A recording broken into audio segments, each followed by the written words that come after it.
एक ऐसा सातिर चोर जो सिर्फ हीरे नहीं चुराता बल्कि अपने दुश्मनों को मात देने के लिए हर कदम पर नई चालें चलता है। एक नकली नोट बनाने वाली मशीन, माइक्रोफोन फीड पत्थर और फूड कूपन्स में छिपे करोड़ों रुपए। लेकिन कहानी यही खत्म नहीं होती है। इस बार उसका सामना होता है एक खतरनाक गैंगस्टर से जिसने ना जाने कितने खून किए हैं। क्या जी-यूग अपने गुरु की मौत का बदला ले पाएगा? क्या उसकी चालें उसे बचा पाएंगे या खुद वो अपने जाल में ही फंस जाएगा? नमस्कार दोस्तों, स्वागत है आपका सिनेमैटिक नोवा में। चलिए कहानी की शुरुआत करते हैं। कहानी शुरू होती है जी-यूग नाम के एक आदमी से जो ताले और तिजोरियां तोड़ने में माहिर था। उसकी जिंदगी का काम था 20 कीमती चीजें चुरा कर बेचना। वो इतना चालाक था कि अब तक 100 चोरियां करने के बाद भी वो पुलिस के हाथ नहीं लगा। एक दिन जी-यूग ने करोड़ों की कीमत वाले एक खास पत्थर को चुराने का प्लान बना लिया। वो एक बिल्डिंग में घुसा जहाँ पत्थर एक तिजोरी में रखा हुआ था। ये तिजोरी का ताला इतना जटिल था कि उसे तोड़ना नामुमकिन समझा जाता था, लेकिन जी-यूग के लिए ये कोई बड़ी बात नहीं थी। उसने अपनी कला का इस्तेमाल करते हुए ताले तोड़े और पत्थर चुराने में सफल हो गया। सारे गार्ड्स को चकमा देकर वो बाहर भी निकल गया,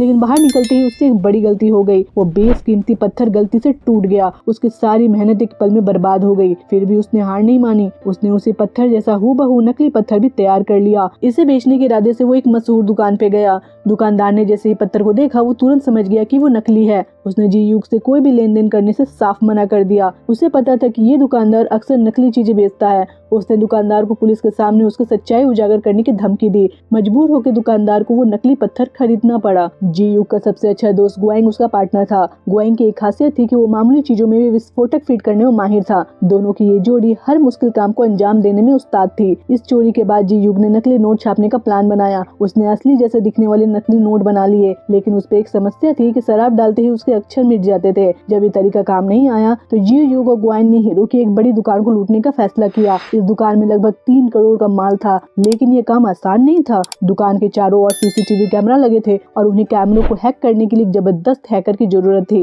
इस काम के लिए उन्होंने जैकबे नाम के एक हैकर को अपने साथ जोड़ा। जैकबे के बारे में ये अफवाह थी कि उसने एक बार पैसों के लिए अपने ही साथियों की जानकारी पुलिस को दे दी थी। इसके बावजूद जी-यूग और गुआंग ने उस पर भरोसा किया और उसे अपने प्लान का हिस्सा बना लिया। इसी दौरान जी-यूग की मुलाकात यूना नाम की एक लड़की से हुई जो कीमती चीजों की परख में माहिर थी। दोनों एक दिन घूमने गए जहाँ जी-यूग ने यूना के गले में एक खूबसूरत हार देखा। यूना ने बताया कि यह हार उसके पिता ने उसे तोहफे में दिया था। उत्सुक होकर दोनों उस हार की असली कीमत जानने के लिए एक ज्वेलर शॉप में गए तो वहाँ उसे पता चला कि हार लाखों का है। ज्वेलर शॉप पे जी-यूग ने चुपके से एक बैग सोफे के नीचे सरका दिया और वहाँ से निकल गया। इसके बाद वो एक और ज्वेलरी शॉप पर गए जहाँ उन्हें फिर से वही जानकारी मिली कि हार बेहद कीमती है। यह वही दुकान है जिसे जी-यूग ने लूटने का प्लान बनाया था। जी-यूग ने दुकान का पूरा नक्शा दिमाग में बैठा लिया। सीसीटीवी कैमरा कहाँ कहाँ लगे हैं, कितने कमरे हैं और वहाँ कितने गार्ड्स तैनात है। उसने हिसाब लगाया कि इस चोरी को अंजाम देने के लिए उनके पास सिर्फ 10 मिनट का समय होगा। अब सब कुछ उनके प्लान और टीम वर्क पर निर्भर था। चोरी वाले दिन जी-यूग और गुआंग ने अपने प्लान को अंजाम देना शुरू किया। गुआंग ने पहले ही दुकान के पीछे एक ट्यूब छोड़ी थी जिसमें विस्फोट हुआ और सारे गार्ड्स का ध्यान भटक गया। उसी समय जैकबे ने अपने साथी दिमाग से सभी सीसीटीवी कैमरा को हैक कर लिया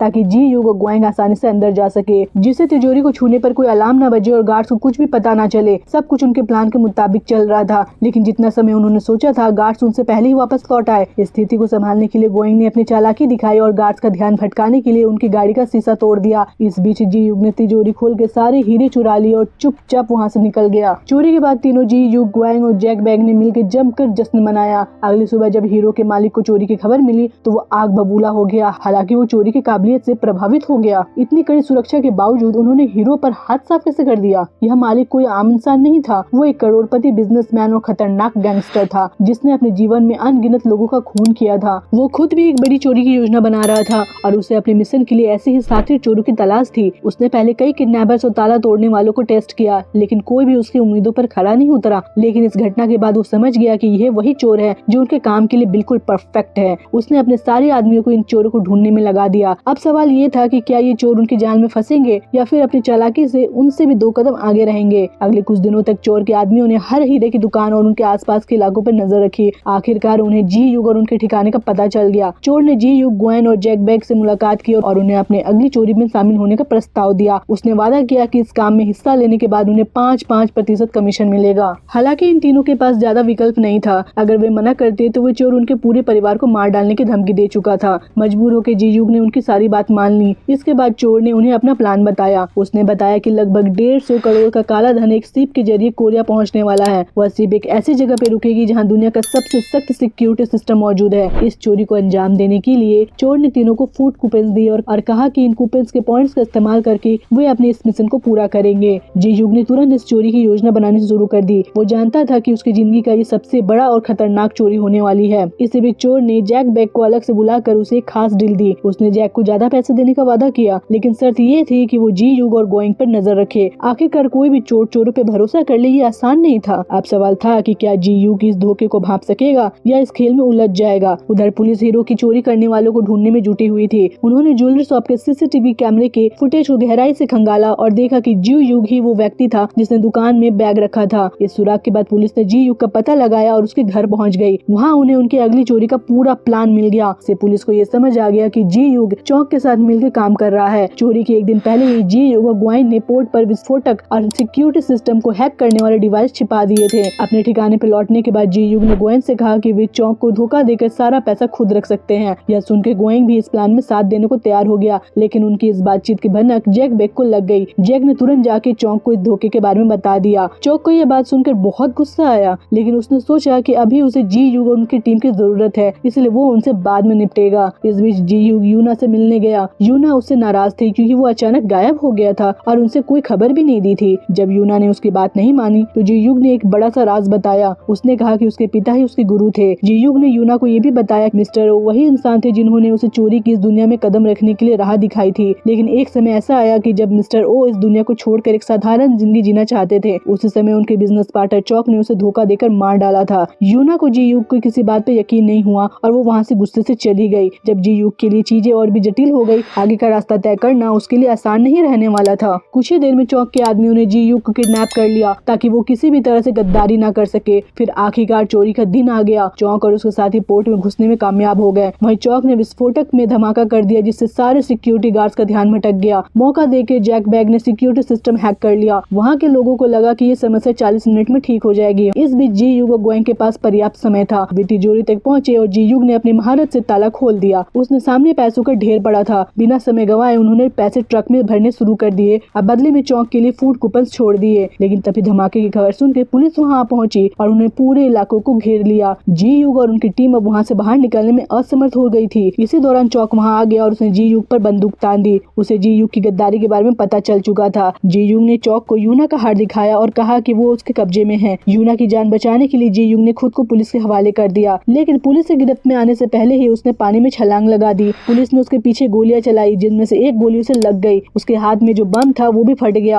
ये साफ लग रहा था कि जी युग की मौत हो गई है। जब ग्वाइन को ये खबर मिली तो वो अपने दोस्त को खोकर गहरे दुख में डूब गया। दूसरी तरफ जैक बैग खुश था क्योंकि अब उसे जी युग के हिस्से के पैसे भी मिलने वाले थे। तभी ग्वाइन और जैक बैग में बहस छिड़ गई और जैक बैग ने गुस्से में ग्वाइन का खून कर दिया। अब पैसों से भरा ट्रक चौक के पास पहुंचा, लेकिन जब ट्रक खोला गया तो अंदर से फूड कूपन्स भरे हुए थे। ये देख के चौक के होश उड़ गए। उसे तो कुछ समझ ही नहीं आ रहा था कि आखिर क्या हुआ। तभी जी युग का फोन आया। जी युग ना कि जिंदा था बल्कि पूरी तरह से ठीक भी था। यहीं से सारा सच सामने आने लगा। जो कुछ भी अब तक हुआ था वो सब कुछ जी युग के प्लान का ही हिस्सा था। उसने चौक और अपने साथियों की शुरुआत से ही धोखा देने की योजना बनाई थी। आखिरकार वो अपने खेल में सफल हो गया। अब सारा पैसा सिर्फ उसका था। जी युग असल में चौक से मिस्टर ओ की मौत का बदला लेना चाहता था। उसने शुरुआत से ही अपने प्लान को बेहतर साथी तरीके से अंजाम दिया। सबसे पहले उसने उस नकली पत्थर को बेचा, उसमें से एक माइक्रोफोन फिट कर दिया। उसे पता था कि वो पत्थर जो के हाथों तक जरूर पहुंचेगा। जब जो ने वो पत्थर तो माइक्रोफोन के जरिए उसकी बातें सुन के जी युग को पता चल गया था कि जो एक साथी चोर की तलाश में है। यहीं से जी युग ने जानबूझ के हीरे चुराए ताकि वो चौक की नजरों में आ सके और उसके करीब पहुंच सके। पूरा समय चौक को लग रहा था कि वो जी युग को ढूंढ रहा है, लेकिन असल में जी युग खुद सबूत छोड़कर उसे अपनी ओर खींच रहा था। जैक बैग भी असल में जी युग का ही साथी था और वो चौक के साथ होने का सिर्फ एक्टिंग कर रहा था। यहाँ तक कि जो पुलिस जी युग को पकड़ने आई थी वो भी नकली थी। यहाँ तक कि जो गोली जी युग को लगी थी वो भी नकली थी। सब कुछ जी युग के प्लान का हिस्सा था। जी युग ने इस नकली मौत का नाटक किया और चौक को चकमा देकर भाग निकाला। दूसरी तरफ पुलिस ने मरने का नाटक करके गोइंग को भी बचा लिया। जब चौक को पैसों की जगह सिर्फ फूड कूपन्स मिले तो उसकी दुनिया ही हिल गई। ऊपर से जी युग ने चौक की जानकारी पुलिस को भी दे दी। पुलिस ने चौक के अड्डे पे छापा मारा। वहाँ चौक के आदमी और पुलिस के बीच जबरदस्त लड़ाई हो गई। इसी बीच जैन बैग ने यूना को भी कैद से आजाद करवा लिया। चौक का सारा प्लान चौपट हो गया। अपने अड्डे पे पुलिस का हमला और जी युग की चालों के सामने हार के चौक वहाँ से अपनी जान बचाकर भाग निकला। लेकिन जी युग ने अपनी चालाकी और सूझबूझ से न केवल बदला लिया बल्कि चौक की पूरी दुनिया भी बर्बाद कर दी। जी युग ने आदमियों ने फूड कूपन से भरा ट्रक भी अपने साथ ले लिया। हालांकि चौंग को लगा कि इन कूपन्स की कोई खास कीमत नहीं होगी, लेकिन असल में सच्चाई कुछ और ही थी। दरअसल ये कूपन्स ही वही पैसे थे जो उन्होंने चोरी किए थे। जब जी-यूग और उनकी टीम ट्रक में पैसे भर रहे थे, तब उन्होंने अपनी नकली नोट बनाने वाली मशीन का इस्तेमाल करके असली नोटों को फूड कूपन्स में बदल दिए। यह उनकी चाल का हिस्सा था। इन कूपन्स को खास तरीके से डिजाइन किया गया था, जैसे ही उन पे शराब पड़ेगी वे सब वापस से असली नोट बन जाएंगे। मतलब पूरा समय पैसे चौंक के सामने ही थे, लेकिन वो उन्हें पहचान भी नहीं पाया। आखिरकार जी-यूग ने अपनी चालाकी से अंतिम दांव खेला। उसने चौक की गाड़ी को टक्कर मार के उसे पुलिस के हवाले कर दिया। इसके बाद जी-यूग अपनी टीम के साथ अपने ठिकाने पे पहुंचा। वहाँ उन्होंने फूड कूपन्स पे शराब छिड़की और वे सभी वापस असली पैसों में बदल गए। इतनी बड़ी चोरी को अंजाम देने के बाद जी-यूग कुछ महीनों के लिए अंडरग्राउंड हो गया, लेकिन उसने यूना को भी नहीं भूला। एक दिन उसने यूना को पैसों से भरा एक बैग भेजा, जिससे वो दुबई में अपनी आर्ट गैलरी शुरू कर सके, जो उसका बचपन का सपना था। यूना ने दुबई पहुंचकर अपना सपना पूरा किया और एक म्यूजियम में अपने हार को प्रदर्शित किया। तभी वहाँ जी-यूग की एंट्री हुई। दोनों ने एक दूसरे को देखा और फिर से साथ मिलकर अपनी जिंदगी खुशी खुशी बिताने का फैसला किया। तो दोस्तों, उम्मीद है कि आपको ये कहानी पसंद आई होगी। अगर आप यहाँ तक वीडियो को देख रहे हैं तो चैनल को सब्सक्राइब जरूर करें और कमेंट में बताएं कि आपको इस कहानी का कौन सा पार्ट बहुत ही अच्छा लगा। हम रोजाना आपके लिए नई और दिलचस्प कहानियाँ लेकर आते हैं। इस वीडियो को अपने दोस्तों के साथ शेयर करना ना भूले, ताकि सब कोई मिलकर इन कहानियों पे बात कर सके। अगर आप अपने लेफ्ट में दिख रहे वीडियो पे क्लिक करेंगे तो आपको और भी शानदार फिल्में और कहानियाँ देखने को मिलेंगी। तब तक के लिए मुस्कुराते रहिए और खुश रहिए।